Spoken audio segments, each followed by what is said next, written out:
நம்முடைய உடம்பின் அங்கங்கள்ல கண்ணுக்கான மூடி இமை, வாய்க்கான மூடி இதழ். வேணுமானால் பார்க்கலாம், வேணுமானால் பேசலாம். இதெல்லாம் வச்ச இறைவன் அல்லது இயற்கை காதுக்கு மூடி வைக்கல. ஏன்னா இந்த காதுல எப்ப வேணாலும் நல்ல செய்தி வந்து விழுகும். இதை கேட்கிற தன்மை இருக்கணும். பார்த்துக்கிட்டே இருந்தா கண்ணு வலிக்கும், பேசிக்கிட்டே இருந்தா வாய் வலிக்கும். எவ்வளவு கேட்டாலும் காது வலிக்காது. ஞாபகம் வச்சுக்கங்க, காது வலிக்கவே வலிக்காது. எனைத்தானும் நல்லவை கேட்க அனைத்தானும் ஆன்ற பெருமை தரும். நான் இங்க வர்றேன்னு சொன்ன உடனே எல்லா நண்பர்களும், என்னுடைய இனிய நண்பர் விநாயகராஜ் அவர்கள் எப்போது வருகிற போதும் எங்களை வரவேற்கிற அந்த பெருமை மிகுந்தவர். அவரும் சரி, மற்ற நண்பர்களும் சரி, உடனே வந்து வரவேற்று எங்களுக்கு எல்லாம் செய்வாங்க. அதே போல பெண்ணாடகத்திலிருந்து ஐயா கொஞ்சம் எதிர்ங்க வருகை இருக்கிற அங்க இருக்கிற அந்த பள்ளியினுடைய தாளாளர், அவருக்கு முதல்ல ஒரு கைதட்டி கொடுக்கணும். அவரு பிரின்சிபல் அவர்கள் வந்திருக்கிறாங்க, அவர்களுக்கும் ரொம்ப பாராட்டு. நான் போன மாதம் அவங்க பள்ளிக்கு போன போது சொன்னேன் நான் பேச வர்றேன் அப்படின்னு, மறக்காம வந்திருக்கிறாங்க. மீண்டும் நன்றி ஐயா, உட்காருங்க. அம்மா அவர்கள் வந்திருக்கிறாங்க. உள்ளூர்ல இருந்து வர்றது ஒரு வகை, கேள்விப்பட்டு அங்கிருந்தெல்லாம் வர்றாங்கன்னு சொன்னா எங்க நல்லது கிடைக்குதோ அதை தேடி போகணுங்கிற ஒரு எண்ணம். அல்லவை தேய அறம் பெருகும், நல்லவை நாடி இனிய சொல்லின். பயப்படாதீங்க, திருக்குறள் தான், நீங்க சாய்ஸ்ல விட்டுருப்பீங்க. அதாவது நல்லவற்றை தேடி போகணும். இப்ப நீங்க ஆச்சரியம் பாருங்க, தேனு பால் எல்லாம் வீட்டுல கொண்டு வித்தா கூட வாங்க மாட்டோம். ஆனா எங்கேயோ போய் தலையில துண்டை போட்டு குடிச்சிட்டு வந்துருவோம். அது தேவையில்லாதது. தேடி வருகிற பொருள் அரியதாக இருந்தா எடுத்துக்கணும். நல்லவற்றை நாடி இனியவற்றை சொன்னால் அல்லவை தேயும் அறம் பெருகும். இதுதான் உண்மை. இதை கேட்கறதுக்காக தான் வர்றோம். இதுல மாணவ மாணவியர், பெற்றோர்கள், ஆசிரியர்கள், பெரியோர்கள், தொழிலதிபர்கள் அத்தனை பேர் வந்திருக்கிறீங்க. எல்லாருக்கும் நம்முடைய பாராட்டு. பட்டிமன்றங்கள் ஏன் வைக்கிறாங்க தெரியுங்களா? எனக்கு தெரிஞ்சு இந்தியாவில எத்தனையோ மொழிகள் இருக்கு. இத்தனை மொழிகள்ல தமிழ் மொழியில மட்டும்தாங்க நான் பார்த்த வரைக்கும் நிச்சயமா பட்டிமன்றம் இருக்கு. இல்லைன்னா மலையாள பட்டிமன்றமோ, கன்னட பட்டிமன்றமோ, தெலுங்கு பட்டிமன்றமோ நம்ம பார்த்துக்கணும். குறைஞ்சபட்சம் ஹிந்தியிலேயாவது வந்திருக்கணும். வல்லன்னா என்ன அர்த்தம் தெரியுங்களா? இந்த பேசுனா திருப்பி பேசலைன்னா நமக்கு உயிரே போயிடும், செத்து கூட போயிடுவோம். யாராவது என்னமா சொன்னா ஒரு மறுப்பு சொல்லலைன்னா போச்சு. அது காரணம் தெரியுங்களா? அவர்கள் சிந்திக்கிற வேகத்துக்கு நாமும் சிந்திப்போம். அதான் உண்மை. வேகமா பேசுவோம், வேகமா சிந்திப்போம். இந்த முறையில எனக்கு தெரிஞ்சு இந்த எப்ப தொடங்கி இருக்கோம் இந்த பட்டிமன்றங்கள்? 7:30 மணி 8:30 மணி அந்த கணக்கு சொல்லல. நான் பட்டிமன்றம் எப்ப தொடங்கி இருக்குன்னா, தமிழ் இலக்கிய வரலாற்றுல 2000 ஆண்டுகளுக்கு முன்பு எழுதப்பட்ட மணிமேகலை என்ற காப்பியம், 50 காப்பியங்கள்ல ஒன்று மணிமேகலை. எழுதியவர் மதுரை கூடவாணிகன் சீத்தலை சாத்தனார். அவர் சொல்றாரு, ஒரு விழா நடந்தா நம்ம ஊர்ல என்ன செய்வோம்? அரசாங்கம் சொல்லி வீட்டுக்கு வெள்ளை அடிக்க மாட்டோம், நாம வெள்ளை அடிப்போம். வீடு சுத்தம் பண்ணுவோம், மணல் பரப்புவோம், கிளைகளை கொண்டு வந்து நடுவோம், வாதம் பண்ணுவோம். கருத்தை சொல்லு, என் கருத்தை சொல்றேன், 2 பேருக்குமான போட்டி. தோத்து போனா ஜெயிச்சா என்ன தெரியுங்களா? இன்னைக்கு மாதிரி கோவப்பட மாட்டாங்க. தோற்றவர்கள் ஜெயிச்சவங்களை தோல்ல வச்சுக்கிட்டு ஒரு சுத்தி இறக்கி விட்டுறணும். அவ்வளவுதான். உப்பு மூட்டை தூக்குறதுல இதுதான். ஒட்டிய சமயத்து உருபொருள்வாதிகள் பட்டிமண்டபத்து பாங்கறிந்து ஏறிமின். இவ்வளவுதான். இதுதான் இந்த பட்டிமண்டபங்கிற வார்த்தை 2000 வருஷத்துக்கு முதல்ல தமிழ் இலக்கியத்தில் இருந்தது. பின்னாடி அதையே ரொம்ப அழகா சொன்னாரு மாணிக்க வாசகர். 8ம் 2ம் அறியாத என்னை பட்டிமண்டபம் ஏற்றினை பார். என்ன அழகான வார்த்தை பாருங்க. இந்த சொல் ரொம்ப பழைய சொல், இந்த முறை ரொம்ப பழைய முறை. ஆனா இன்னைக்கு புதுசா இருக்கு, அப்டேட்டா இருக்கு.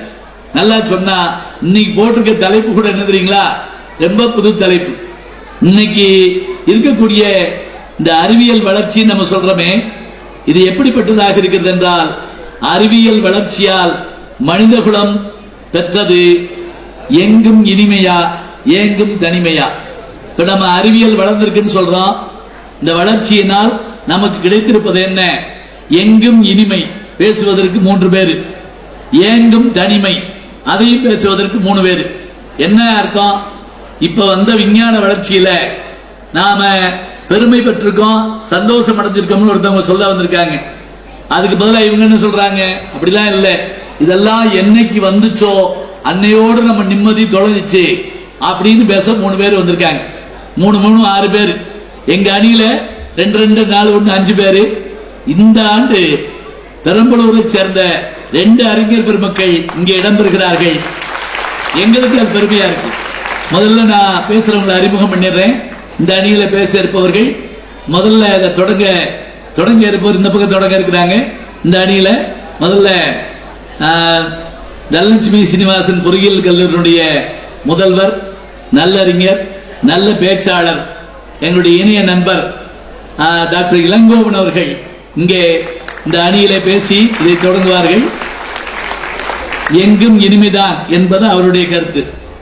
ஆமான்னு சொல்வதற்காக அடுத்து பேச வந்திருக்கிறவங்க தமிழ்நாட்டிலே மிகச்சிறந்த பேச்சாளர்கள் ஒருவராக திகழ்கிற, எப்படி மேடையில பேசணும் அப்படின்னு நீங்க பழகணும்னா அதுக்கு இவங்களை பார்க்கலாம். நான் உண்மையிலேயே ரொம்ப பெருமையா சொல்றேன். வீண் பாராட்டுரை இல்லை, நனி நாகரிகம். எதை பேச வேண்டும் என்பது பேச்சு இல்லை, எதை பேசக்கூடாதுன்னு தெரிஞ்சா அது பேச்சு. ஞாபகம் வச்சுக்கணும், அதுதான் முக்கியம். எங்க பேச போறப்பையும் இதை பேசணும், இதை பேசக்கூடாது அப்படிங்கிற விஷயத்தை தெரிஞ்சிருக்கும். அதான் உண்மை. பேராசிரியர் கல்கி ஒரு முறை சொன்னார். ஒருத்தர் என்ன பண்ணாரா, ஒரு நினைவஞ்சி கூட்டம், நினைவஞ்சலி, ஒருத்தர் இறந்து போயிட்டாரு. அதுல போய் பேச போனவர் என்ன சொன்னாரா, அவர் நம்மை விட்டு பிரிந்து விட்டார், நாமும் அவரை பின்தொடர்வோம் அப்படின்னாரா. அப்படின்னா என்ன அர்த்தம்? சேர்ந்து சாவம்னான்னு அர்த்தம். பேச தெரியாம இந்தியாவில் உளரக்கூடாதுமாங்க. எதை பேச வேண்டும், எதை பேசக்கூடாது. ஒரு கவிஞருக்கு பாராட்டு கூட்டம் நடந்துச்சு, நான் போயிருந்தேன். அந்த கூட்டத்தில் எல்லாரும் பேச போறோம். அதுல முதல்ல ஒருத்தர் வந்து பேசினார் பாருங்க. கவிஞருக்கு வயது 39. இந்த வயதில் தான் பாரதி செத்தான், இதே வயதில் தான் விவேகானந்தர் செத்தார். ஆனால் அப்படின்னாரு, கவிஞருக்கு உயிரே போயிடுச்சு. ஆனால் என்ன அர்த்தம்? நீ இன்னும் போலேன்னு அர்த்தமா? எங்கனுக்குள்ள ஆனால் போடக்கூடாதுன்னு முதல்ல தெரியணும். என் நண்பர் இனியவர், நல்லவர், உத்தமர், யோக்கியர், ஆனால் அப்படின்னு என்ன அர்த்தம்? மட்டும் போச்சின்னு அர்த்தம். எப்படி பேச வேண்டும் என்ற முறையை நல்ல தமிழிலே தரக்கூடியவர்.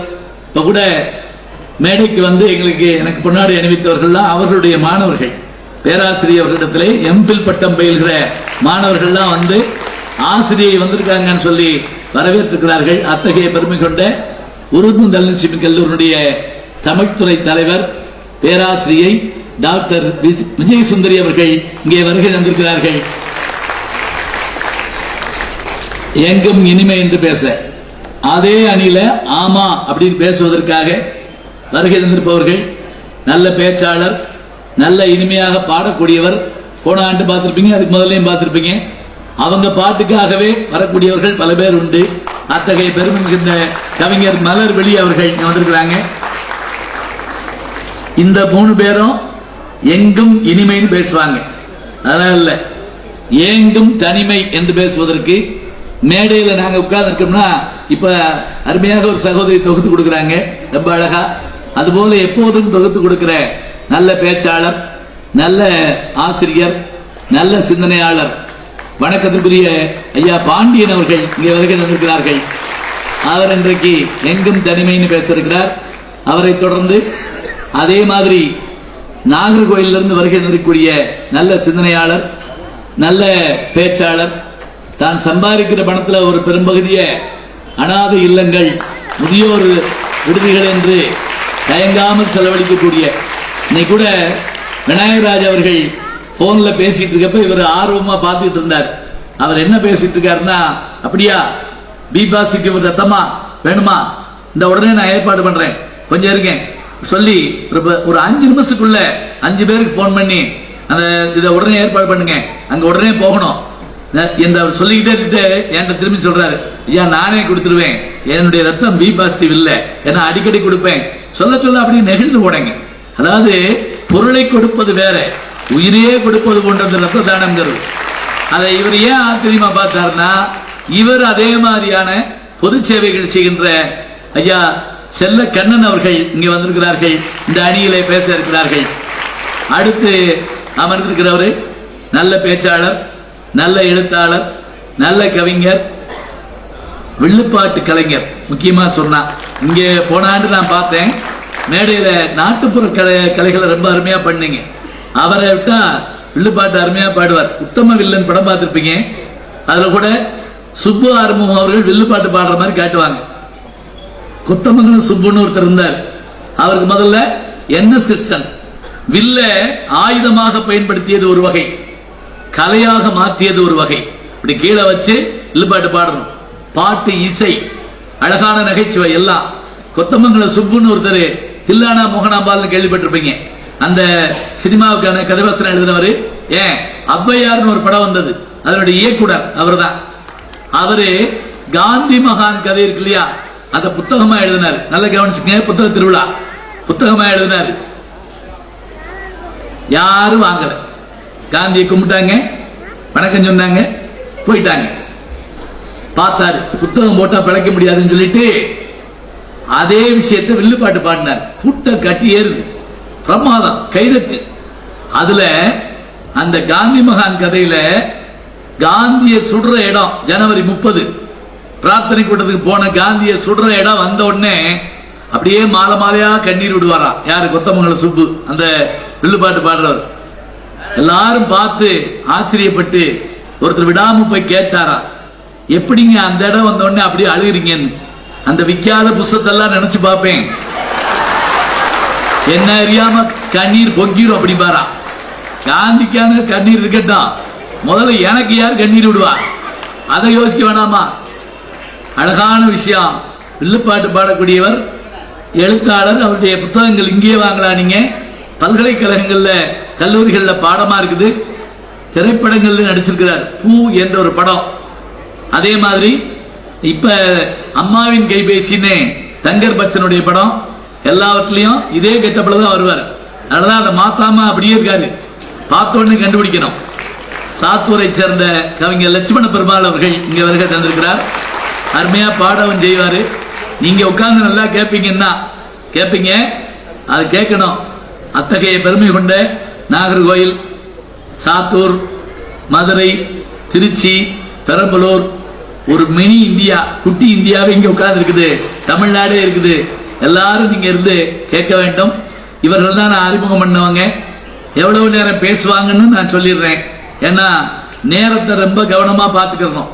நாங்களும் வேலை இருக்கு, போகணும், நீங்களும் போகணும். நான் ஒரு கூட்டத்தில் கேட்டேன், எவ்வளவு நேரம் பேசணும்னு அந்த ஊர் பஞ்சாயத்து போர்டு தலைவர்கிட்ட. ஐயா எவ்வளவு நேரம் பேசணும்? அவர் ஓடி வந்து என் கையை பிடிச்சுக்கிட்டாரு. இப்படி கேட்காதீங்கய்யா, இது உங்க ஊரு, எவ்வளவு நேரம் வேணாலும் நீங்க பேசுங்க, நாங்க போயிருவோம் அப்படின்னாரு.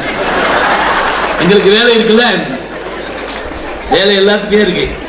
அதனால நேரம் ரொம்ப முக்கியம்.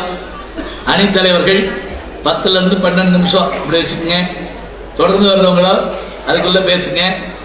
அது என்ன, இவங்கெல்லாம் உட்கார்ந்து நின்று கேட்கிறாங்க, அப்புறம் போய்கிட்டே கேட்கக்கூடாது, அதை பார்க்கணும். சில பேர் பக்கத்தால் நேர்ந்து விட்டு போவாங்க, அப்ப இருந்து கேட்டுவாங்க. எல்லாரும் இருந்து கேட்பாங்க. எங்க நேரம் கிடைக்கும் போது சொல்லுங்க பாப்போம். சொன்னாங்கல்ல, சுவாமி விவேகானந்தர் உரையாற்றிய போது கேட்டவர்களை காட்டலாம், அதை கேட்டவர்கள் சொன்னதை கேட்டவங்க தான் அதிகம். இன்னைக்கு வரைக்கும் பேசுறோம், இன்னைக்கு வரைக்கும் சொல்றோம். அது வரைக்கும் வந்தவங்க பூரா அடிச்சிருக்காங்க புத்தகம். இது மாதிரி புத்தகங்கள் நிறைய அடுக்கப்பட்டிருந்துச்சா. அதுல கீழே இந்திய தத்துவம்னு சொல்லி இப்ப எங்களுக்கு எல்லாம் புத்தகம் கொடுத்திருக்காங்க. அது மாதிரி பகவத்கீதை இருந்துச்சா. அப்ப ஒரு பிற மதத்தை சேர்ந்தவர் அயல் நாட்டுக்காரர் கேட்டாராம் விவேகானந்தரை பார்த்து, புத்தகமா அடிக்கிருக்கு, கீழே உங்க நாட்டு புத்தகம் இருக்கு, அப்படின்னா என்ன அர்த்தம்? எல்லாம் மேல, உங்க புத்தகம் கீழே, அப்படித்தானே அப்படின்னு கேட்டாரா. உடனே சுவாமி விவேகானந்தர் சொன்னாரா, அப்படி இல்ல, எல்லா தத்துவங்களையும் தாங்கும் தன்மை எங்களுடைய தத்துவத்துக்கு உண்டு. இதுதான் மாற்று சிந்தனைகள். எப்படி வேணாலும் யோசிக்கலாம், அவ்வளவையும் எடுத்துக்கணும். நம்முடைய சர்வபள்ளி ராதாகிருஷ்ணன் நம்முடைய இந்திய ஜனாதிபதிகள் ஒப்பற்ற ஜனாதிபதி, 62 பல்கலைக்கழகங்கள் அவருக்கு டாக்டர் பட்டம் கொடுத்திருக்கு. அத்தகைய பெருமை கொண்டவர். ஒரு தடவை லண்டன்ல பேட்டி கொடுத்துட்டு இருக்கார், இந்திய ஜனாதிபதியா போயிருக்கார். அப்போ ஒரு எந்திரிச்சு அருமையா கேள்வி கேட்டிருக்கான். யாரு? அந்த நாட்டுக்காரன். இப்ப நம்ம ஊர்கள்ல ஜாதி மதம்னா சொல்லுவோம், மேல் நாடுகள்ல மதத்தை காட்டலாம் நிறம் தான் ரொம்ப முக்கியம். வெள்ளைக்காரர்கள் உயர்ந்தவர்கள் அவங்க கருத்து, கருப்பினத்து மக்கள் ஒடுக்கப்பட்டவர்கள் அவங்க கருத்து. இத வச்சுக்கிட்டு ஒருத்தன் கேள்வி கேட்டானா, நாங்க வெள்ளைக்காரவங்க வெள்ளை வெள்ளையர் இருக்கோம், கருப்பு மக்கள் கண்ணங்கரையில் இருக்காங்க, நீங்க இந்தியர்கள் எங்களை மாதிரி வெள்ளையாவும் இல்ல அவங்கள மாதிரி கருப்பாவும் இல்லையே, ஏன் அப்படி என்ன தெரியுமா? நீ வெள்ளைக்காரனும் இல்ல கருப்பின மக்களும் இல்லைன்னா நீ யாரு? இதை எல்லாரும் ஆச்சரியமா பார்த்துட்டே இருக்காங்க, என்ன சொல்ல போறாருன்னு. அப்ப டாக்டர் ராதாகிருஷ்ணன் சொன்னாரா, நீ வெள்ளைக்காரனா கருப்பு மக்களான்னு கேட்டதுக்கு அவர் என்ன பதில் சொன்னார் தெரியுமா? ரொம்ப புன்சிரிப்போட, கடவுள் சில ரொட்டிகளை சுட்டார், மனுஷங்களை படைச்சது, சில ரொட்டி வேகவே இல்லை, அதெல்லாம் நீங்க. சில ரொட்டி கருகி போச்சு, அவங்க ஒழுங்கா வெந்தவங்க நாங்க தான். யோசிச்சு பாருங்க, எந்த நேரத்திலும் எந்த இடத்திலும் நம்மை விட்டு தரக்கூடாது. அதுக்கு பிறகு வாழ்ந்த பயன் சொல்றோம் இல்லையா, அது மாதிரி மொழியை, இனத்தை, நம்முடைய பண்பாட்டை அதை விட்டு கொடுத்தோம்னா அப்புறம் என்னங்க இருக்குது? அதுல எதுவுமே இல்லை வாழ்க்கையில். இதெல்லாம் நினைவில் வைத்துக் கொண்டு நீங்க எல்லாரும் இருந்து கேட்கிற மாதிரி இவர்கள் பேச வேண்டும். ஒவ்வொருத்தரும் பேசுற நேரத்தை சொல்லிட்டேன், பேசுவது அவர்கள் கடமை. நேரத்தை பார்த்து இப்படி மணி அடிக்க வேண்டியது என்னுடைய கடமை. உங்க கடமை என்ன அப்படின்னா, என்னது? கைதட்டலாம், சிரிக்கலாம், போகணும்னு நினைச்சாலும் தப்பு இல்லை. ஒரு 2 பேரா போங்க. 6 அறிஞர்கள் பேசுறாங்கன்னா அவர்களுடைய அனுபவம், அவர்களுடைய கல்வி, அவர்கள் கற்ற செய்திகள் அத்தனையும் 10 நிமிஷத்துக்குள்ள உங்களுக்கு தரப்போறாங்க. 12 நிமிஷத்துல தரப்போறாங்கன்னா, ஹெலன் ஹெல்லர் சொன்ன மாதிரி அந்த அம்மாவுக்கு பிறக்கிற போது அழகான பெண் குழந்தை, 18வது மாசம் 1.5 வயசு, நம்ம ஊர்ல சொல்ற மாதிரி, ஒரு காய்ச்சல்னால கண் பார்வை போச்சு, காது கேட்காதனால பேச முடியாம போச்சு. ஏன்னா உலகத்துல ஊமையாக குழந்தைகள் பிறப்பதில்லை, காது கேட்காட்டி ஒலிய கேட்காட்டி மொழி வராது. அப்ப அது பேசல, கேட்கல, பார்க்கல. அந்த குழந்தைய வளர்க்கப்பட்ட பாடு இருக்கு பாத்தீங்களா, அது ஒரு புத்தகம் இருக்குங்க, படிச்சு பாருங்க. அதை வளர்த்தது அவங்க தாய் தந்தையர் காட்டலாம் ஒரு செவிலி தாய் வளர்த்தாங்க, ஒரு நர்ஸ். அந்த அம்மா அந்த பிள்ளை சத்தம் மாத்திரம் எடுப்பான், அதை வச்சுக்கிட்டே அதுக்கு என்ன வேணும்னு சொல்லுவாங்க. ஆனால் அந்த பிள்ளை, பெண் பிள்ளை பின்னாடி எப்படி சரிங்களா, மிகச்சிறந்த எழுத்தாளராக, நாடக ஆசிரியராக, கவிஞராக, அப்படிப்பட்ட ஒரு பெருமை அதுக்கு வந்த போது அதட்ட ஒரு பேட்டியில கேட்கிறாங்க, ஹெலன் ஹெல்லர் தன் அம்மாட்ட எழுதி கேட்கிறாங்க, எப்படி பிரெய்லி முறையில தான் படிச்சது அது. இந்த பிரெய்லி முறையில கேள்வி கேட்கிறாங்க, கடவுள் உங்கள் முன்னே தோன்றி கண் பார்வை, செவிப்புலன், வாய், இந்த 3இல் எது வேண்டும் என்று கேட்டால் நீங்கள் எதை கேட்பீர்கள்? அந்த அம்மா அதுக்கு பதில் என்ன சொல்ல தெரியுங்களா? நம்மளா இருந்தா முதல்ல கண்ணு சொல்லுவோம், எக்கச்சக்கமான சேனல் சீரியல் பார்க்காம விட்டேன், அவ்வளவையும் பார்ப்பேன். இன்னும் சில பேரு வாய் தின்னே தீர்த்து விடுவேன் எப்படிமோ. அந்த அம்மா சொல்லுச்சு, அப்படி ஒரு வேளை கடவுள் வந்து தோன்றினால் காது கேட்கும் திறனைத்தான் நான் முதலில் கேட்பேன். ஏனென்றால் பிறர் உழைப்பை அப்படியே அள்ளி தருவது, வாங்கிக் கொள்வது நம்முடைய செவி. கேட்டார் பிணிக்கும் தகையவாய், கேளாரும் வேட்பமொழிவதாம் சொல்லு சொன்னா அத்தனை பெருமை விடுது இந்த காது. இதை பெரும்பாலும் நம்ம செல்போனுக்கு யூஸ் பண்ணிக்கிட்டே இருக்கோம். மறந்துடாதீங்க, செல்போனு வேணும், இல்லைன்னு சொல்லப்படாது, இந்த கட்சிக்கார கோச்சுக்கூடாது, அது வேணும். ஆனா அதை காட்டுல என்ன, கேளுங்கள் தரப்படும், செவி உள்ளவர்கள் கேட்க கடவீர்னார் ஜீசஸ் ஏசுனார். செவி உள்ளவர்கள் என்ன, அப்ப என்ன, எனக்கு காது இல்லையா? காது இருக்குங்க, எத்தனை பேர் கேட்டோம். இப்ப நீங்க இந்த முதல் நிகழ்ச்சியில கூட பார்க்கலாம், அவங்க சொல்லிட்டே வந்தாங்க, நான் சொல்லிட்டு இருக்கப்ப எத்தனை பேர் கேட்கறீங்கன்னு கேட்டாங்க. ஏன்னா பாதி நேரம் நம்ம மனசு எங்கேயாவது வெளியில போயிட்டு வந்துடும். அப்படிப்பட்ட சூழல், அதுக்காக உட்கார வைக்கிறது. பட்டிமன்றம் ஆரம்பிக்க போது இன்றைய சூழல்ல அறிவியல் வளர்ச்சியால் நாம் என்ன பெற்றிருக்கிறோம்? எங்கும் இனிமையா, எங்கும் தனிமையா? இதைத்தான் நம்ம இப்ப பேச போறோம். எங்கும் தனிமைதான், எங்கும் இனிமை இல்லை என்று பேசுவதற்காக ஐயா வணக்கத்திற்குரிய பாண்டியன் அவர்களை அழைத்து என் முதல் சுற்று பேச்சை நிறைவு செய்கிறேன். நன்றி, வணக்கம்.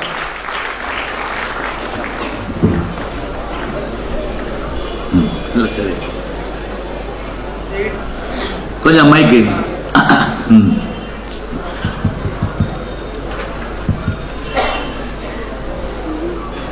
தேடி சோறு நிதம் தின்று பல சின்னஞ்சிறு கதைகள் பேசி வாடி மிக உழன்று பிறர் வாட பல செயல்கள் செய்து நரை கூடி கிழப்பருவ வெய்தி கொடுங்கூற்றுக்கு இறையனப்பின் மாயும் பல வேடிக்கை மனிதரை போலே நானும் வீழ்வேன் என்று நினைத்தாயோ? இனி என்னை புதிய உயிராக்கி மதிதன்னை மிக தெளிவு செய்து எனக்கேதும் கவலைகள் அறச் செய்து என்றும் சந்தோஷம் கொண்டிருக்க செய்வாய், என்றும் சந்தோஷம் கொண்டிருக்க செய்வாய். என ஈந்து புறந்தந்தை மண்ணில் விளையவிட்ட என் தாய்க்கும் என் நாவில் நவிழ்கின்ற தமிழன்னைக்கும் அரங்கு நிறைய அமர்ந்திருக்கின்ற அறிஞர் பெருமக்களுக்கும் எனக்கான முதல் வாய்ப்பையே ஞானத்தோடு சம்பந்தப்படுத்திய தமிழ் தாய்க்கும் என்னோடும் என் எதிரணியோடும் இருந்து இங்கு உரை நிகழ்த்த இருக்கின்ற அறிஞர் பெருமக்களுக்கும் பெருந்தன்மையோடு எம்மை ஏற்று இங்கே நிறுத்தி இருக்கின்ற இந்த பட்டிமண்டபத்தினுடைய நடுவர் பெருந்தகை அவர்களுக்கும் நெஞ்சார்ந்த நன்றியினை என் சார்பாகவும் இந்த ஊரின் சார்பாகவும் வழங்கி மகிழ்வதில் பெருமை கொள்கிறேன். மனிதகுலம் பெற்றது அறிவியல் வளர்ச்சியால் எங்கும் இனிமையே என்கிற தலைப்பில் பேச வந்திருக்கிற பரிதாபத்திற்குரியவர்களை பார்த்து சொல்கிறேன். ஏயா நீ செல்போன் வச்சிருக்கலையா? உங்ககிட்ட இல்லையா? வீட்டுல டிவி கிடையாதா? நீ வந்தது நடந்தே காலடியா தான் வந்தியா? இதெல்லாம் வச்சுக்கிட்டு எங்கும் இனிமை இல்லை, எல்லாத்திலையும் தனிமையான பேச வந்திருக்கிறியே, இதெல்லாம் எந்த ஒரு நியாயம் என்று கேட்டுக்கொண்டு அமர்ந்திருக்கிறார்கள். அவர்களிடத்திலே சொல்லுகிறேன், எது இனிமை, எங்கே தனிமைப்படுத்தப்படுகிறோம் என்பதை அறிந்து கொண்டால் நீங்கள் பேசுவதை நிறுத்திவிட்டு கிளம்பி விடுவீர்கள் என்றே நினைக்கிறேன். 3 சிக்கல்களை அறிவியல் வளர்ச்சியால் இந்த அகிலம் கண்டுகொண்டிருக்கிறது என்பதை இந்த அரங்கத்தில் பதிவு செய்கிறேன். நடுவர் பெருந்தகைவர்களே, இருக்கேன். உணவு சிக்கல், உறக்க சிக்கல், உறவு சிக்கல். உணவு, உறக்கம், உறவு, இந்த 3 சிக்கலையும் அறிவியல் நமக்கு தந்த அருட்கொடை என்று சொல்லுகிறேன். இப்பொழுது சொல்லுங்கள், எங்கும் தனிமையா, எங்கும் இனிமையா என்று. பேர் சொல்லிட்டு அப்புறம் எப்படி கேட்பாங்க? அப்புறம் சொல்றேன்.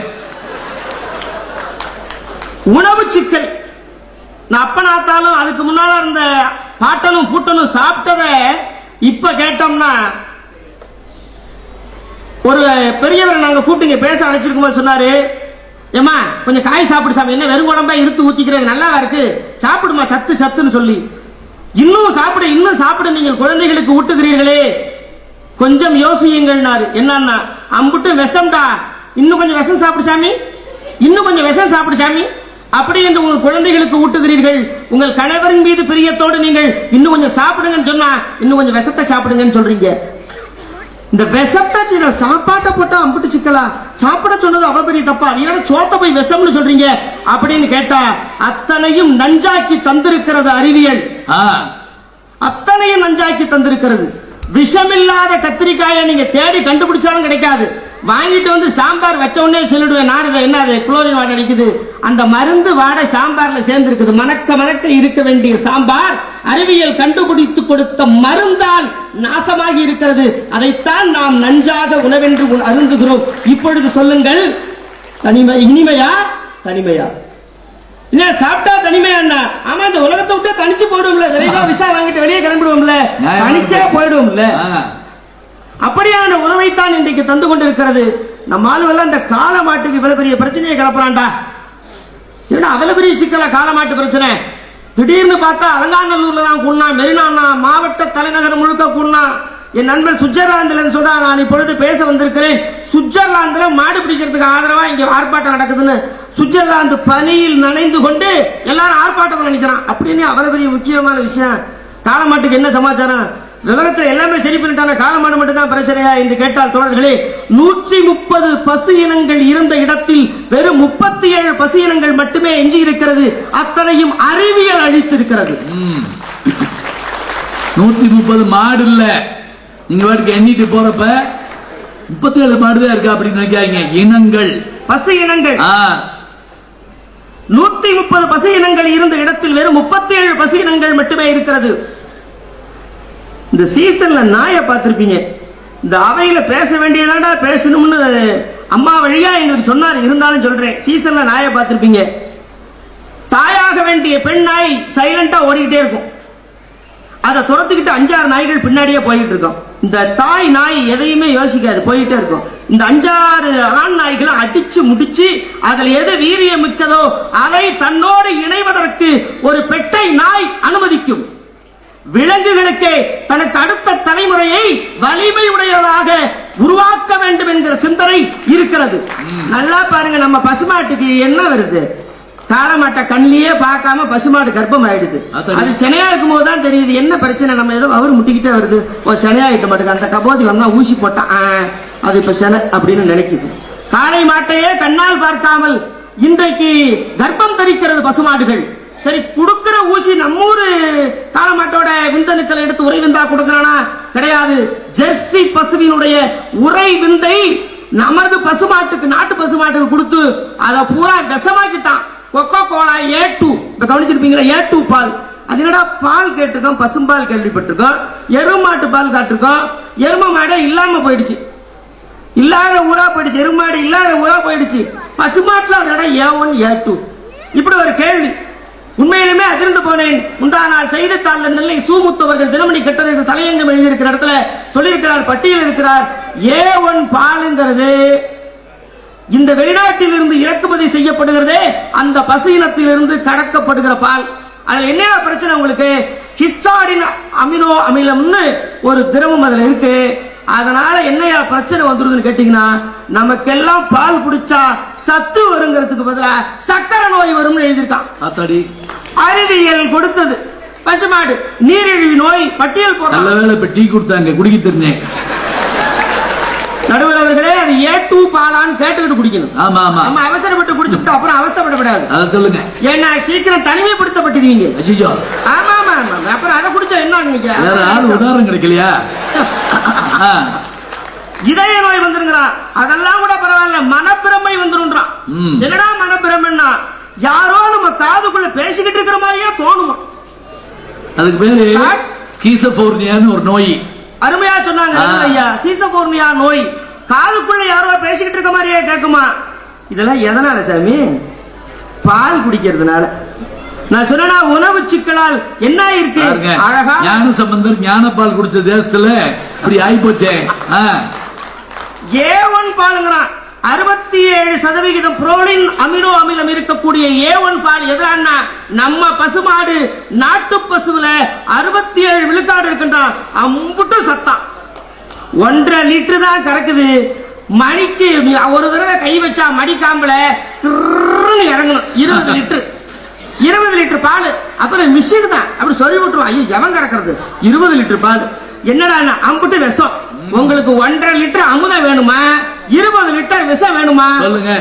இப்ப 1.5 லிட்டர் விஷம் வேணும், 1.5 லிட்டர் அமுதம் வேணும்னா இனிமைன்னு முடிக்காதீங்க, தனிமைன்னு முடிச்சுடுங்க. அறிவியல் அதை தான் கொடுத்துருக்கு. நடுவர் அவர்களே, பாலே வேணாம். ஐயா கேப்ல கிடா வெட்டிட்டாங்க. இதுக்கு மேல தொடர வாய்ப்பில்லை. உணவு சிக்கல், உறக்க சிக்கல். நான் இரண்டை மட்டும் சொல்லி முடிக்கிறேன்.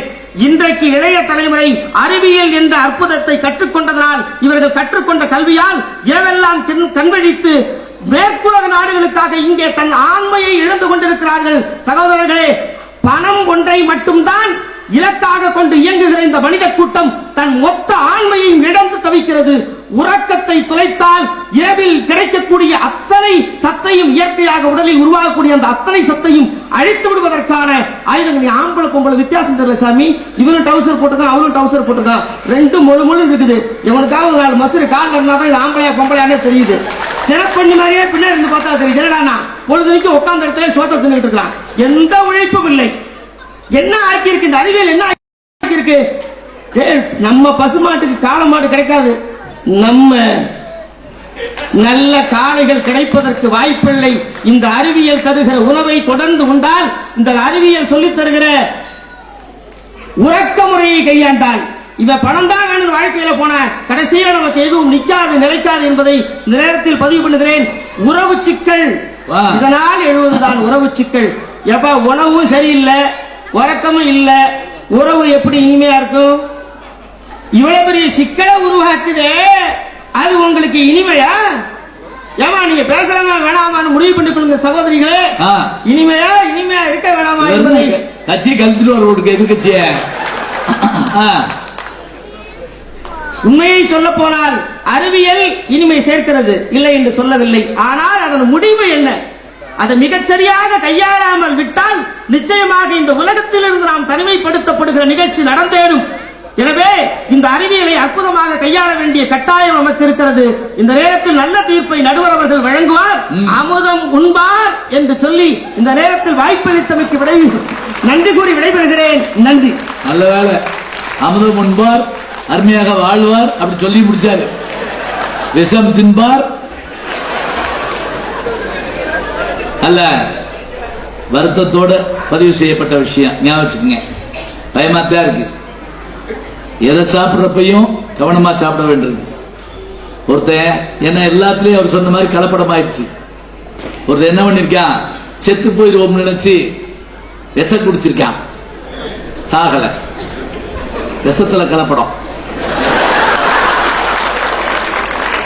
அவன் பிழைச்சிட்டான்னு அல்வா வாங்கிட்டு இருக்காங்க, செத்து போயிட்டான். அல்வால கலப்படம். விஷம் தின்னு பிழைச்சவனும் இருக்கான், அல்வா தின்னு செத்தவனும் இருக்கான். உணவு உறக்கத்தை பத்தி சொன்னார் பாருங்க. 24 மணி நேரம் சொல்றான், நான் ஸ்டாப் கொண்டாட். அப்படி கொண்டாடலாமா? என்ன அநியாயம். 3 மணிக்கு உட்காந்து பார்த்துக்கிட்டு இருக்காங்க சில பேர் நைட்டு. திருடனுக்கெல்லாம் குழப்பு போச்சுங்க பாவம். கடைசியா சொன்னார் உறவு. இது ரெண்டும் இல்லைன்னா என்ன உறவு? என்ன உறவோ என்ன பிரிவோங்கிற மாதிரி ஆயிரும். அழகா கேட்டு இதெல்லாம் நினைப்பு வச்சுக்குங்க, பார்த்துக்குங்க, ஜாக்கிரதை இருக்காரு. இதுக்கெல்லாம் பயன்தான் முடியுமா? நம்முடைய முதல்வர் அவர்கள் அதெல்லாம் சாதாரணம், இதோ வருகிறேன் என்று சொல்லி எங்கும் இனிமைதான் என்று பேசுவதற்காக ஐயா இளங்கோவன் அவர்கள் வருகிறார்கள். வாங்க.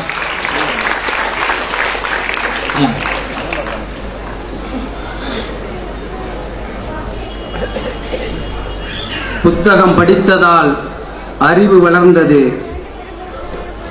அறிவு வளர்ந்ததால் இங்கே அறிவியல் வளருது. உலகம் தாண்டிய உண்மைகள் எல்லாம் வெளிச்சமாக இங்கே வெளியில் தெரியுது. இருளை அகற்றுவோம், ஒளியை ஏற்றுவோம் என்று கூறி பெரம்பலூர் மக்கள் பண்பாட்டு மன்றம் நடத்தி கொண்டிருக்கின்ற இந்த 6ஆம் ஆண்டு புத்தக திருவிழாவின் 7ஆம் நாள் நிகழ்வில் பங்கு கொண்டுள்ள உங்கள் அனைவருக்கும் எனது மாலை வணக்கத்தை தெரிவித்துக் கொள்கின்றேன். பார்வோட்டும் பட்டிமன்ற நடுவர் அவர்களே, எனது அணியில் பேச இருக்கின்ற சகோதரிகளே, இன்னும் சற்று நேரம் எனக்கு எதிராளியாக இருந்து எனது கருத்துக்களை ஆமோதிக்க இருக்கின்ற எதிரணியை சார்ந்த நண்பர்களே, பெரம்பலூர் மாவட்டத்தை சார்ந்த வாசக பெருமக்களே, உங்கள் அனைவருக்கும் மீண்டும் எனது வாழ்த்துக்களையும் நன்றியையும் மாலை வணக்கத்தையும் தெரிவித்துக் கொள்கின்றேன். நடுவர் அவர்களே, இது அறிவியல் சார்ந்த ஒரு பட்டிமன்ற தலைப்பு. அதனால் அறிவியலோடு தொடர்புடைய ஒரு மாமனிதரை இந்த மன்றத்தில் நினைவு கூர்ந்து எனது உரையை ஆரம்பிக்கலாம் என்று நினைக்கின்றேன். இங்கே சிலர் அறிவியலை படிக்கின்றனர், அறிவியல் தொழில்நுட்பங்களை படைக்கின்றனர். வேறு சிலரோ அறவியலை மட்டுமே இந்த உலகத்தில் பேசிக் கொண்டிருக்கிறார்கள். ஆனால் அறவியலோடு சேர்ந்த அறிவியலை இந்த உலகத்திற்கு படைத்துக் கொண்டிருக்கின்ற ஒரு மா மனிதர் டாக்டர் APJ அப்துல் கலாம் அவர்கள். அவரிடத்தில் ஒரு பத்திரிகையாளர் கேட்ட கேள்வியை இங்கே நினைவுபடுத்த விரும்புகின்றேன். நீங்க கண்டுபிடிச்ச கண்டுபிடிப்பிலேயே உங்களுக்கு மிகுந்த மன நிறைவை தந்தது எது என்று ஒரு கேள்வியை கேட்கின்றார்கள். அதற்கு அவர் அளித்த பதில் இந்த உலகம் அறிந்தவை. கால்கள் இல்லாத குழந்தைகள் நடக்க முடியாமல் சிரமப்படுகின்றார்கள். அவர்களுக்கு அளித்த அந்த செயற்கை கால் அதனுடைய எடை மிக மிக அதிகமாக இருந்தது. அதை தூக்கிக்கிட்டு நடக்க முடியல. அப்பதான் நமது கலாம் அவர்கள் அறவியலை கொண்டு வந்து இந்த அறிவியலோடு திணிக்கிறார்கள். செயற்கைக்கோள் அனுப்புகின்ற அந்த உயர்ந்த ரக தொழில்நுட்பத்தை இங்கே புகுத்துகிறார்கள். செயற்கை காலு கொண்டு வர்றாரு, செயற்கை கோளுக்கு வச்சிருந்தத அந்த தொழில்நுட்பத்தை இங்கே புகுத்தி எடை குறைந்த ஒரு செயற்கை காலை அந்த குழந்தைகளுக்கு அணிவிக்கின்றார்கள். அந்த குழந்தைகள் அதை மாட்டிக்கிட்டு துள்ளி குதித்து விளையாடியதை கண்ட போதெல்லாம் நான் மகிழ்ந்தேன் அப்படின்னு அப்துல் கலாம் அவர்கள் சொல்கிறார்கள். அறிவியலுடைய இனிமைக்கு இதை விட மிகப்பெரிய சான்று உங்களுக்கு எதுவும் தேவைப்படாது என்று நினைக்கின்றேன். இது இல்லாட்டி அந்த பிள்ளை தனிமையா தான் இருந்திருக்கும். அது கொடுத்த பிறகுதான் அது ஓட ஆரம்பிச்சிச்சு. ஐயா, நீங்க மதுரையில இருந்து வந்திருக்கீங்க. ஆமையா, மறந்து போல் இருக்கு. நீங்க சங்கம் வளர்த்த தமிழை பார்த்திருப்பீர்கள், படித்திருப்பீர்கள். ஆனால் இன்று தமிழை வளர்த்துக் கொண்டிருப்பது எது தெரியுமா? எங்களுடைய அறிவியல்.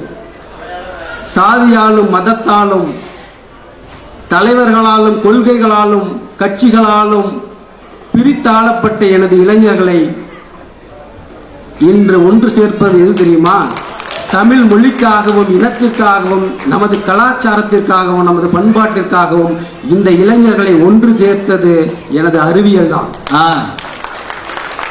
கடல் அலையா காளையர்களின் தலையா என்ற அளவிற்கு ஒரு மிகப்பெரிய ஆர்ப்பாட்டம் அங்கே நடந்தது. உலகத்திலேயே உணர்ச்சி மிகுந்த ஒரு போராட்டம் அறவழியில் நடந்தது இப்பதான் முதல் முறை. இதுக்கு முன்னாடி அதற்கான சான்றே இந்த வரலாற்றில் கிடையாது. ஐயா, பஞ்சையும் நெருப்பையும் பக்கத்தில் வச்சா என்னங்க ஆகும்? பத்திக்கிறோம். அது நடக்கலங்க ஐயா. பஞ்சையும் நெருப்பையும் அந்த போராட்டத்தில் பக்கத்தில் வச்சாங்க, பத்திக்கவே இல்லை. இயற்கையை வென்றெடுத்தான் என்னுடைய இளைஞன். நடுராத்திரி 12 மணிக்கு பெண்களும் ஆண்களும் இருந்தார்கள். அங்கு எந்த உறவு குழப்பமும் இல்லை, எந்த விதமான தீமையும் இல்லை. காந்தி கண்ட கனவு 12 மணிக்கு பெண்கள் தனியா போகணும் சொன்னார்ல, அதை நிறைவேற்றி காட்டியது இன்றைய இளைய சமுதாயம். அருமை. ஐயா, இந்த கூகுள்ங்கிற வார்த்தையை உச்சரிக்காத மனிதரே இல்லை. ஆமா ஆமா, கூகுள்ல கிடைக்காத விஷயமே கிடையாது. எது கேட்டாலும் கூகுள்ல கிடைக்கும். இன்னும் கொஞ்ச நாள்ல பாருங்க, கூகுள்ல போயிட்டு நீங்க எனக்கு ஒரு கப்பு டீ வேணும்னு டைப் பண்ணீங்கன்னா போதும், டக்குன்னு ஒரு கப்பு காப்பி நீட்டுற ஒரு சூழ்நிலை வரப்போகுது. அந்த மாதிரி கூகுள்ல எதை கேட்டாலுமே கிடைக்கும். ஒரு விஷயத்தை நீங்க டைப் பண்ணீங்கன்னா அள்ளி உங்களுக்கு விஷயத்தை கொட்டும். இதெல்லாம் பார்க்கிறவர்களுடைய கண்ணோட்டத்தில் இருக்குது. நல்லதும் கெட்டதும் அறிவியல் வளர்ச்சிக்கு முன்பும் இருந்தது, அறிவியல் வளர்ச்சிக்கு பின்பும் இருந்தது. அது அவரவர்களுடைய பார்வை. நல்லவர்கள் நல்லதை பார்ப்பார்கள், கெட்டவர்கள் கெட்டதை பார்ப்பார்கள். இந்த 3 பேர் கெட்டவங்களா? அவருடைய பார்வையை சொல்கிறேன் ஐயா. ஐயா, மருத்துவத்துறை எடுத்துக்கங்க. அறுவை சிகிச்சை இல்லாத ஒரு சிகிச்சை முறை வந்தது இல்லையா? அது மருத்துவத்துறையில் ஏற்பட்ட ஒரு மாபெரும் புரட்சி. இன்னைக்கு x ray, endoscopy, scan, CT scan, MRI scan அதெல்லாம் சொல்றாங்க. இப்பெல்லாம் நம்மளை படம் பிடிச்சி நம்ம உடம்புக்குள்ள என்ன வியாதி இருக்குன்னு பார்த்துட்டு அதுக்கு தகுந்த மாதிரி ட்ரீட்மெண்ட் கொடுக்குறாங்க. இதுக்கு முன்னாடிலாம் சின்னதாக ஒரு வயிற்று வலின்னு போனால் கூட உடலை 2 3 கிழிச்சு உடலை பிரித்து மேய்ஞ்சி என்ன நோயின்னு கண்டுபிடிக்கிறாங்க. கண்டுபிடிச்சது மட்டும் இல்லாமல் பல இடத்துல என்ன நோயினே தெரியாம அதுக்கு மருந்து கொடுத்துருக்காங்க. ஆனா இன்றைய அறிவியலுடைய வளர்ச்சி துல்லியமா உனக்கு இந்த நோய் தான் கண்டுபிடிச்சு அதுக்கு மருந்து கொடுக்குற அளவுக்கு வந்திருக்காங்க. நோய் நாடி, நோய் முதல் நாடி. இதெல்லாம் விட பாத்தீங்கன்னா அந்த மயக்க மருந்து, அது ஒரு மாபெரும் புரட்சி. முன்னாடி எல்லாம் மயக்க மருந்து இல்லாமலே ஆபரேஷன் பண்ணுவாங்க. சோ மயக்க மருந்து கண்டுபிடித்தது அறிவியலுடைய வளர்ச்சியை தான் காட்டுகிறது ஐயா. ஐயா, இன்னைக்கு பள்ளிக்கூடத்தெல்லாம் இந்த அட்டெண்டன்ஸ் அப்படின்னு ஒன்று வச்சிருக்காங்க ஐயா. குழந்தைங்க போய் முகத்தை அந்த மிஷின் முன்னாடி காமிச்சா போதும், உடனே அங்கே ஒரு பிரசன்ட் ஆகுது, உடனே அவங்க பேரண்ட்ஸுக்கு உங்களுடைய மகள் பத்திரமா காலேஜுக்கு வந்துட்டாங்க, பள்ளிக்கூடத்துக்கு வந்துட்டாங்க, உடனே மெசேஜ் போகுதுங்க. இது வந்து அப்பாவை பெற்ற மகள்களுக்கு தான் தெரியும். பெண் பிள்ளைகளை அனுப்பிவிட்டு அவர்கள் பள்ளி சென்றார்களா செல்லவில்லையா என்ற வலியுறுத்தம் அவர்களுக்கு தான் எனக்கு தெரியும். இவங்களுக்கெல்லாம் தெரியாதுங்க, ஏன்னா இவங்கெல்லாம் தாண்டி வந்துட்டாங்க. அவர் பிரின்சிபால்னால எவ்வளவு கவனமா இருக்காரு பாருங்க அட்டெண்டன்ஸ்ல.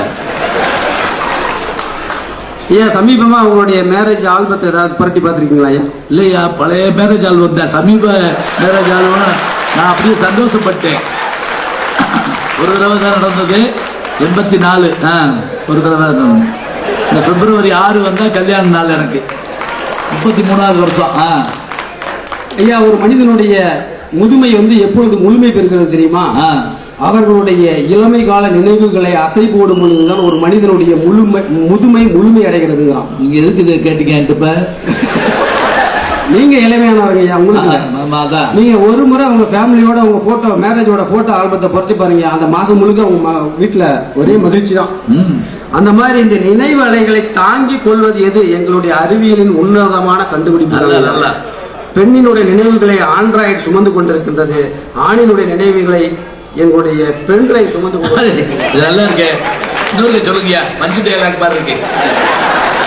பெண்ணினுடைய நினைவுகளை ஆண்ட்ராய்டு சுமந்து கொண்டிருக்கின்றன, எங்களுடைய ஆண்மகளின் நினைவுகளை பெண்ட்ரைவ் சுமந்து கொண்டிருக்கின்றன. ஆண்ட்ராய்டு பென்ட்ரைவ் இதெல்லாம் எங்க பாராட்டணுங்கய்யா. பாராட்டுறதை விட்டு பாராட்டுவாங்க. இதெல்லாம் மறுக்கிறதுக்கு அவங்களுக்கு 2 காரணம் வந்து நினைக்கிறீங்க. ஒண்ணு வந்து அவங்களுடைய வயது ஒரு காரணம். ஏன்னா அவங்கெல்லாம் உங்களுக்கு முந்தைய தலைமுறை சார்ந்தவர்கள். பார்க்கும் போதே தெரியுது இல்லைங்கய்யா தலைமை.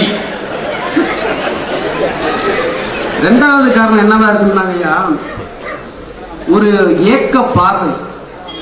இவ்வளவு அறிவியல் கண்டுபிடிப்புகளை நம்மளால பயன்படுத்த முடியலையே. உண்மையிலே அதான். இன்னைக்கு செல்போனை அணைக்க சொன்னா எத்தனை பேருக்கு தெரியுது?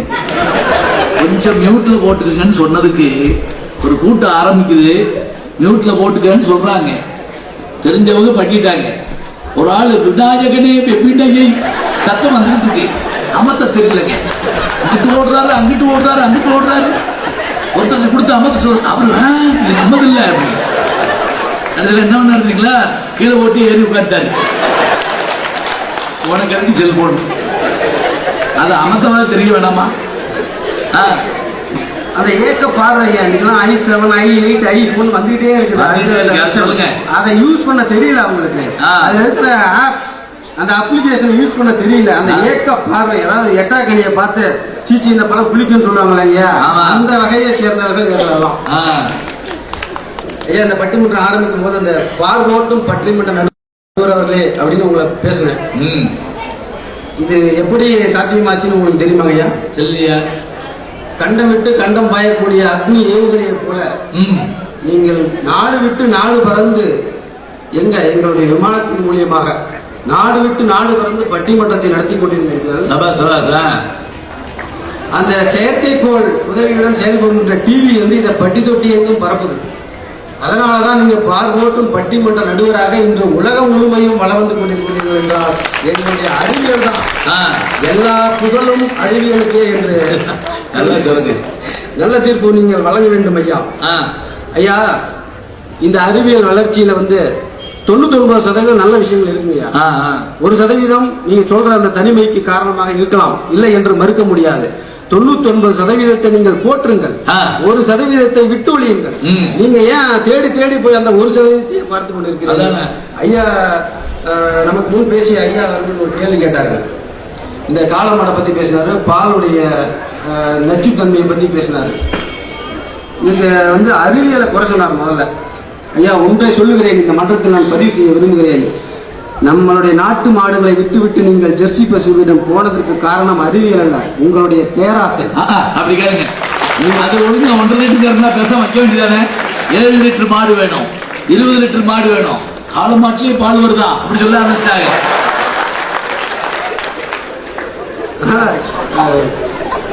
குறுகிய காலத்திலே அதிக பணத்தை செய்ய பேராசை. மூட விளைஞ்சி நல்ல நெல்லு, நம்ம ஊர் நெல்லு 20 மூட விளைஞ்சி எனக்கு தெரியும். நான் சொல்ல வந்தேன், வைகைக்கரை 60 மூட விளைவிக்கும், 80 மூட விளையும். விளைஞ்சுங்க 2 வருஷம் விளைஞ்சி. இப்ப கல் நட்டாங்க, அதுல நெல்லு நட்ட இடத்துல கல்லு நட்டுட்டாங்க. ஐயா, இந்த தனிமையேங்கிற தலைப்பு இங்க தேவையில்லைன்னு நினைக்கிறேங்க. வேண்டாம், ஒரு செல்போன் என் கையில் இருந்துச்சுன்னா என்னுடைய ஒட்டுமொத்த உறவுகளும் என்னுடைய நண்பர்களும் என்னுடைய கூடவே இருக்கிற மாதிரியான ஒரு feeling இருக்கு. ஒரு பையன் போயின் கையில வச்சிருந்தா எத்தனை பிள்ளைய கையிலோட அப்படி வச்சிருக்கான். ஒரு பொண்ணு கையில வச்சிருந்தா எத்தனை பேரோட பேசுது. யோசிச்சு பாருங்க. என்ன சொல்றீங்க? உறவு இல்லை என்கிட்ட. ஏன் ஒன்றை சொல்லி நிறைவு செய்கிறேன். நன்றியா. இல்ல, இந்த ஒன்று சொல்லுங்கன்னு சொன்னேன். இந்த அறிவியல் வளர்ச்சியால் எங்கும் இனிமையே என்று நான் பேச வந்திருக்கின்றேன். ஒருவேளை அந்த அறிவியல் வளர்ச்சியால் தனிமை என்று உங்களால் மேலும் சில காரணங்களை கூற முடிந்தால் இங்கே பட்டியலிடுங்கள். எங்களுடைய அறிவியல் அதையும் இனிமையாக்கக்கூடிய வல்லமை அதற்கு உண்டு என்று சொல்லி பாத்தீங்களா, சவால் விட்டு போறாரு. இந்த கோர்ட் இல்ல, சுப்ரீம் கோர்ட் வரைக்கும் போவேன்.